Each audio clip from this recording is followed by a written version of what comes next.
훈련되지 않은 마음은 나약하고 쉽게 흩어지며 그때그때 떠오르는 정돈되지 않은 생각들에 끌려다니면서 삶을 혼란 속으로 밀어넣습니다. 하지만 마음을 지속적으로 훈련하여 하나의 방향으로 집중된 생각을 유지할 수 있게 된다면 생각은 점점 의지를 갖게 되고 삶 역시 그 의지한 방향을 따라 점점 또렷하고 힘있게 흘러가기 시작합니다. 그렇다면 우리의 마음 태도를 어떤 방향으로 훈련해야 할까라는 질문이 생깁니다. 네빌 고다드는 12제자라는 상징을 통해 인간 안에 잠재된 12가지 훈련된 마음의 모습을 제시하며 이 물음에 답합니다. 이는 외부적 인물에 대한 이야기가 아닌 누구나 자기 안에서 길러야 할 마음의 12가지 속성들에 대한 이야기입니다. 다음은 믿음으로 걸어라 제18장 12제자입니다. 이 내용을 통해 우리는 지금 내 마음이 어떤 상태에 있으며 앞으로 어떤 방향으로 훈련되어야 하는지를 차분히 점검해 볼 수 있을 것입니다.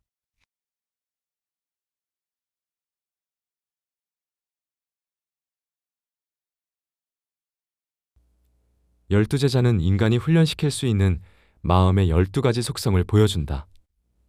이렇게 마음의 기능들을 훈련한 사람은 어느 때라도 자신의 뜻에 따라 마음을 조절할 수 있다.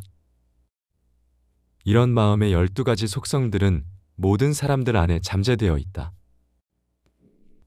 마음이 훈련되지 않았다면 그것은 양성되고 훈련된 군대처럼 행동하지 못하고 마치 오합지졸의 군중 같을 것이다. 인간을 삼켜버리는 모든 격정과 혼란의 직접적인 원인은 깨어있지 못한 상태에 있는 12가지 마음 성향들의 부조화에 있다. 우리가 이 마음의 속성들을 깨워 훈련시킬 때까지는 한간에 떠도는 이야기와 감각의 흔들림 모두에 계속 영향을 받을 것이다. 하지만 이 마음의 12가지 속성을 훈련하여 통제할 수 있다면 그때 이렇게 외칠 것이다. 이제부터 나는 그대를 종이라 부르지 않고 친구라 할 것이다. 종이란 그의 주인이 하는 일을 알지 못하기에 그렇다. 그래서 나는 그대들을 친구라 부를 것이다. 왜냐하면 내가 나의 아버지에게서 들었던 모든 것을 이제는 그대에게 알게끔 할 것이기 때문이라. 요한복음 15장 15절. 그때부터 훈련된 마음의 속성들은 친구가 되어 자신을 보호해 줄 것이란 것을 안다. 이 12가지의 이름은 그것들의 본성을 보여준다. 그들을 제자로 받아들였을 때 그들에게 이름이 주어졌다. 그들의 이름은 훗날 베드로라는 이름이 붙여진 시몬, 안드레, 야고보, 요한, 빌립, 바르톨로뮤, 도마, 마테, 알페우스의 아들 야고보, 다데오, 가나안인 시몬, 마지막으로 유다이다. 처음으로 이름이 붙여지고 훈련된 성질은 시몬이다. 그것은 듣는 속성을 말한다. 이 기능이 제자의 수준까지 높아진다면 청각은 선별한 인상만을 의식에 전달한다. 인류의 지혜가 무엇라 말하든 감각기관이 어떤 것이 현실이라 말하든 이 듣는 기능이 훈련된 자는 그런 제안과 생각들이 자신이 듣는 것과 일치하지 않는다면 조금도 영향을 받지 않는다. 이 사람은 자신의 문을 지나가게 하는 모든 생각들이 자신의 주와 마스터에 도달하면 그 인상들을 그곳에 남기고 그것들은 장차 바깥 세상의 실체가 된다는 것을 이해했다. 시몬에게 내려진 명령은 고귀하고 올바른 방문객만을 주의 집에 들게 하라는 것이었다. 다시 말해 고귀하고 올바른 인상만을 의식 안에 들게 하라는 것이다.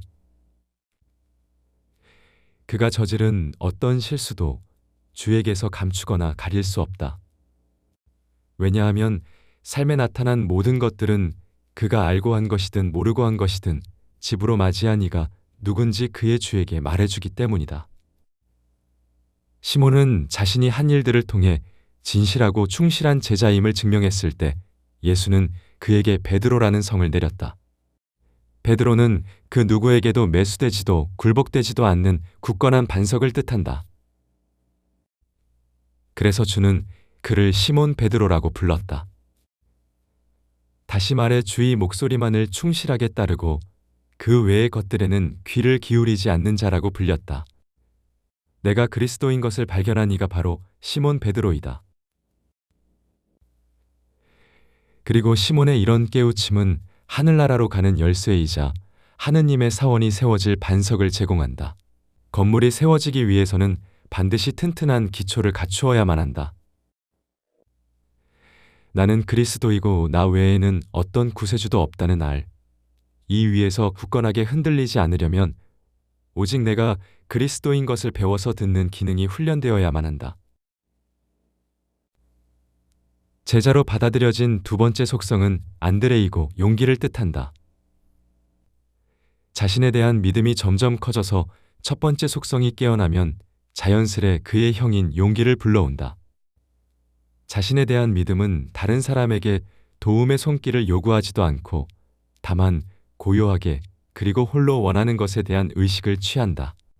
그것은 아무리 이성과 감각이 그 의식과 반대되는 현실을 보여주더라도 믿음을 계속 유지한다면 보이지 않는 주장은 반드시 현실이 될 것이란 것을 알면서 인내심 있게 기다리며 믿음을 유지한다. 그런 믿음은 보이는 것만을 믿는 훈련되지 않은 인간들의 황량한 꿈들을 넘어서 용기와 강함의 품성을 개발시킨다. 마음을 단련하지 않은 인간들의 믿음이란 인간의 군대, 인간의 약, 인간의 지혜에 의지하고 있다. 그러나 그것들이 수중에서 떠나버린다면 믿음과 용기도 함께 사라져버린다. 그렇기에 이런 자들이 말하는 믿음은 진정한 믿음이라 말할 수 없다. 하지만 마음이 훈련된 자는 세상 모든 것이 자신을 떠나버린다 해도 자신이 머물고 있는 의식 상태는 때가 무르익을 때 형체의 옷을 입게 될 것이라는 것을 알아 믿음을 유지할 것이다. 이런 담대한 태도가 베드로의 형인 제자 안드레이다. 그는 담대하다는 것이 무엇인지, 행동한다는 것이 무엇인지, 침묵한다는 것이 무엇인지 알았던 자이다. 세 번째, 네 번째 제자가 되었던 두 사람도 혈족 관계였다. 이들은 형제였고 이름은 야고보와 요한이다. 정의, 즉 올바른 판단을 말하는 야고보와 사랑을 뜻하는 제자였던 요한이다. 정의가 지혜로워지기 위해서는 반드시 사랑으로 다스려져야만 한다. 사랑이란 한쪽 뺨을 맞았을 때 언제나 반대편 뺨을 내어주고 악과 대면했을 때는 언제나 선으로 응대하고 증오는 사랑으로, 폭력에는 비폭력으로 돌려주는 것이다. 훈련된 판단을 상징하는 야고보는 그에게 최고평 이외의 고위직의 임무가 맡겨졌을 때 살덩어리의 영향을 받지 않게 하고 존재의 외형을 쫓아 판단하지 않기 위해서 눈을 보이지 않게 해야만 했다. 외부의 모습에 영향을 받지 않는 자만이 훈련된 판단을 내릴 수 있다. 이 형제들에게 제자의 자격을 준 자는 그가 들어야만 한다고 명령된 것만을 듣도록 그의 명령에 계속해서 믿음을 유지한다. 바로 그것은 선이다. 마음에 이런 속성을 훈련시킨 사람은 자신에 대해서든 타인에 대해서든 자신의 가슴을 사랑으로 채우는 것이 아니라면 그 무엇도 들을 수도 없고 현실로 받아들이지 못한다. 이들 두 명의 제자, 즉 두 가지 마음의 성질이 일깨워진다면 이것들은 분리될 수 없는 하나이다. 그렇게 훈련된 자는 모든 사람을 지금의 모습 그대로 용서한다. 그는 이제 세상을 보고 현명한 판단을 하게 된다. 자신을 둘러싼 세상 모두는 단지 그가 자신의 모습으로 인식한 것을 있는 그대로 표현한 것뿐이란 것을 알게 된다. 그리고 불변하는 의식의 토대 위에 세상 만물이 놓여 있고 그것들을 변화시키기 위해서는 오직 의식의 변화가 일어나야만 이루게 된다는 것을 깨닫는다. 이런 마음의 특성이 개발되었다면 이젠 더 이상 세상을 보며 어떤 비난과 비판도 하지 않으며 세상 모든 사람들을 자신의 모습으로 인정한다. 하지만 이렇게 세상의 모습 전부를 선택할 수 있는 완벽한 자유가 허락되었다고 하더라도 그는 자신의 선택이 세상의 모습이 되었을 때 그것이 영광되고 고귀하고 기쁨을 주는 것이 되도록 언제나 주의 깊게 예언하고 행한다. 다섯 번째 제자로 받아들여진 자는 빌립이다. 빌립은 예수께 아버지를 직접 보여주기를 요청했다.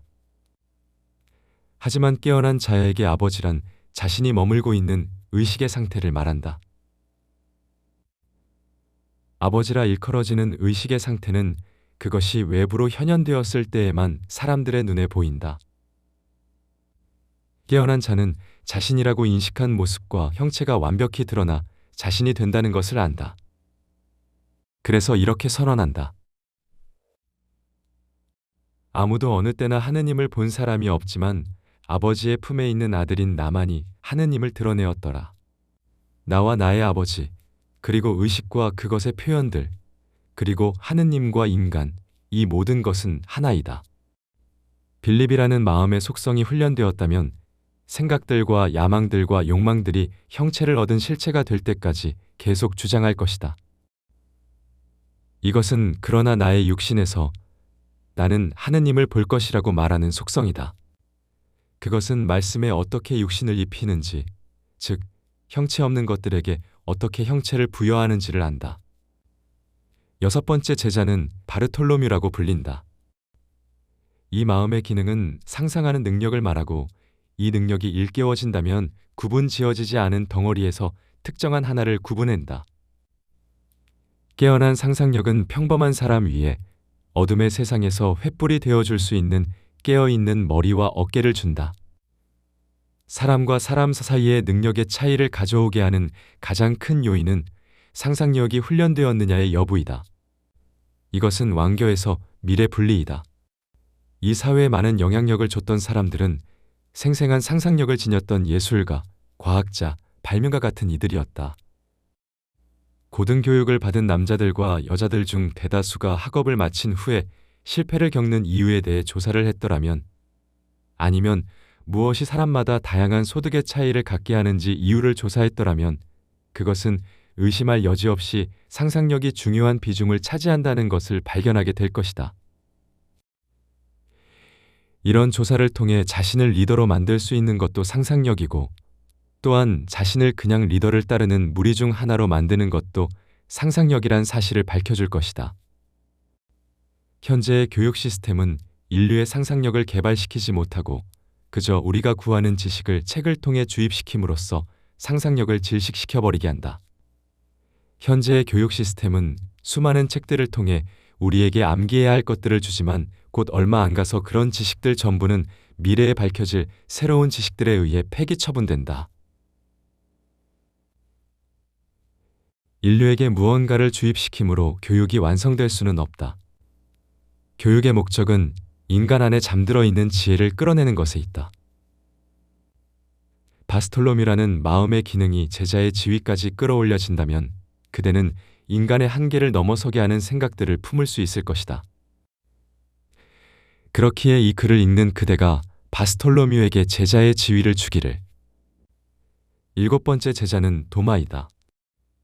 이 마음의 기능이 훈련된다면 자신에게 들어오는 생각들이 시몬 베드로가 들여보낸 것과 일치하지 않는다면 그것들 모두를 의심하고 거부한다. 자신이 건강하다고 인식한 자는 세상의 어떤 조건에도 불구하고 건강함을 나타낼 것이다. 전염병이 세상을 휩쓴다는 이야기가 신문이나 라디오를 통해 혹은 가장 지혜롭다는 사람의 입을 통해 전해지고 있더라도 깨어있는 자는 아무런 미동도 보이지 않은 채 또 마음속에 어떤 인상도 남기지 않은 채 그 이야기를 들을 수 있다. 의심하는 자인 도마는 그 기능이 훈련된다면 자신의 의식과 일치하지 않는 병과 같은 것들을 거부할 것이다. 그리고 그렇게 거부된 것들은 조금도 영향을 미치지 못한다. 거부하는 마음의 기능은 그것이 훈련되었다면 자신의 본성과 조화되지 않는 인상을 받아들이지 못하게 한다. 그는 자신이 원하는 세상의 모습과 거리가 먼 모든 암시들에 대해 전적으로 냉담한 태치를 취한다. 훈련된 거부는 싸움도 투쟁도 아닌 완벽한 무시이다. 여덟 번째 제자인 마태는 하느님의 선물이다. 이 마음의 속성은 인간의 욕망을 하느님의 선물로 나타낸다. 이 제자를 불러낸 자는 마음속 모든 욕망이 하늘에서 온 선물이란 것과 욕망은 모두 그 안에 스스로 성취해낼 힘과 계획이 있다는 것을 안다. 그는 어떤 방법을 통해 욕망이 실현되는지에 관해 의문을 품지 않고 다만 하느님의 방법은 우리가 이해하지 못하기에 그 계획 또한 결코 인간에게 누설되지 않는다는 것을 안다. 그는 자신의 욕망을 이미 그것에 실현된 선물로우로서 완전히 받아들인다. 그래서 그것이 곧 세상에서 모습을 나타낼 것이라고 확신하고 평정을 유지한 채 자신의 길을 간다. 아홉 번째 제자는 알페우스의 아들 야고보이다. 통찰력 있고 정돈된 마음은 이 제자를 부르는 목소리이다. 이 기능은 인간의 눈에 보이지 않는 것을 인지해낸다. 이 제자는 원인의 세계에서 활동하는 능력을 갖추고 있어서 결코 외형에 현혹되어 잘못 인도되는 일이 없기 때문에 눈에 보이는 것에 근거해서 판단하지 않는다. 이 기능이 개발되고 훈련된다면 투시라는 능력이 일깨워진다. 그렇다고 강령회에서 말하는 투시가 아닌 신비가들의 투시, 즉 통찰력 있는 시야를 말한다. 다시 말해 이 마음의 속성은 보이는 것을 해석하는 능력을 가졌다. 분별력 혹은 분석하는 능력은 알페우스의 아들 야고보의 재능이다.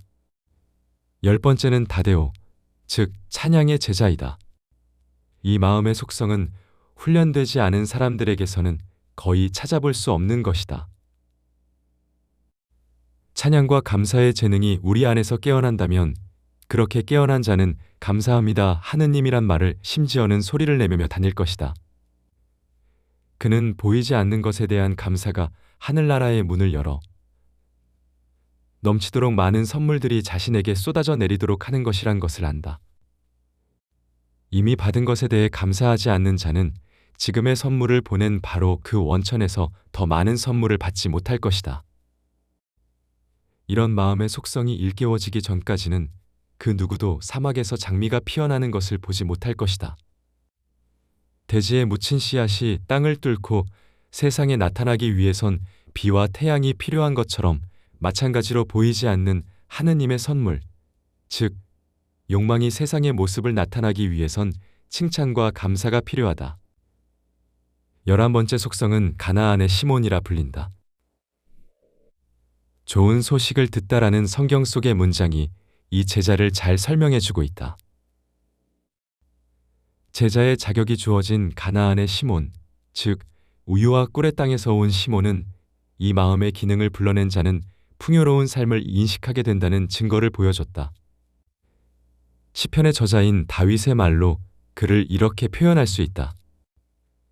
그대는 나의 적들이 참석한 가운데 내 앞에 식탁을 준비했고 그대는 나의 머리에 기름을 부어주어 나의 컵은 흘러넘쳤나이다.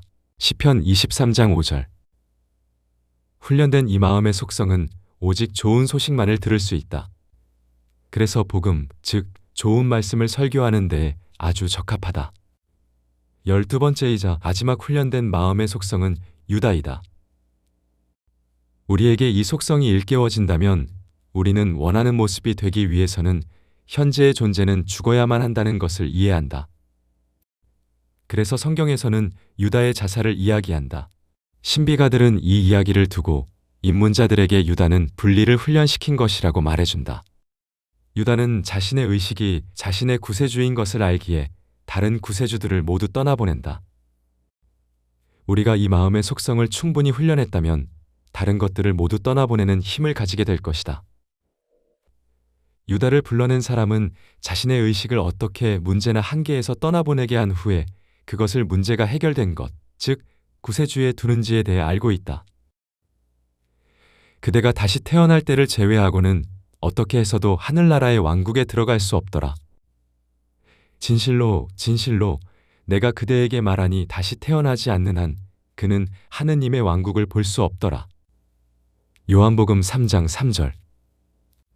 사람이 이보다 더 위대한 사랑은 가질 수 없으니 그것은 자신의 생명을 친구를 위해 주는 것이라. 그 누구도 이보다 더 위대한 사랑은 가질 수 없으니 그것은 한 사람이 자신의 친구를 위해 자신의 생명을 내려놓을 때이라. 요한복음 15장 13절. 원하는 모습이 현실이 된다면 그것이 자신을 구하고 친구가 된다는 것을 이해했을 때 우리는 자신이라 인식하고 있는 것에서 의식을 분리시키고 우리가 원하는 모습의 의식을 취한다. 우리는 이것을 통해 친구를 위해 기꺼이 우리의 생명을 포기한다. 무지에 덮인 세상은 유다에게 반역자라는 오명을 씌웠지만 인류가 훈련되지 않은 상태의 잠에서 깨어난다면 유다에게 그의 원래 위치인 가장 높은 자리로 돌려놓을 것이다. 왜냐하면 하느님은 사랑이고 인간이 가질 수 있는 가장 위대한 사랑은 친구를 위해 자신의 생명을 내놓는 것이기 때문이다. 지금 나로 인식하는 것을 떠나보내기 전까지는 그 누구도 원하는 모습이 되지 못할 것이다. 유다는 자살을 통해 이것을 이루었다. 그것은 바로 현재의 모습에서 분리됨을 말한다. 이들 12명의 제자는 세상이라는 토대 속에 사는 인간에게 주어진 12가지 마음의 속성이다. 인류에게 부과된 의무는 그 마음의 속성들을 제자의 위치까지 끌어올리는 것이다. 이것을 완성했을 때 우리는 말할 것이다. 그대가 나에게 하라고 준 일을 끝냈나이다. 이제 아버지시여, 세상이 있기 전에 내가 아버지와 함께 갖고 있던 그 영광으로 그대 자신의 자아를 가지고 나를 영화롭게 하여 주옵소서. 요한복음 17장 4절에서 5절. 사색에만 빠진 철학은 삶과의 괴리를 만들고 현실의 이익에만 눈을 돌린 자기 개발은 삶의 의미를 잃고 방황하게 만듭니다. 그래서 실천적인 형이상학, 즉 현실에 도움이 되면서 삶의 의미를 명확하게 할 수 있는 책을 발간하고자 하는 것이 33개의 계단 출판사 목표입니다. 계속해서 좋은 책을 발간하도록 노력하겠습니다.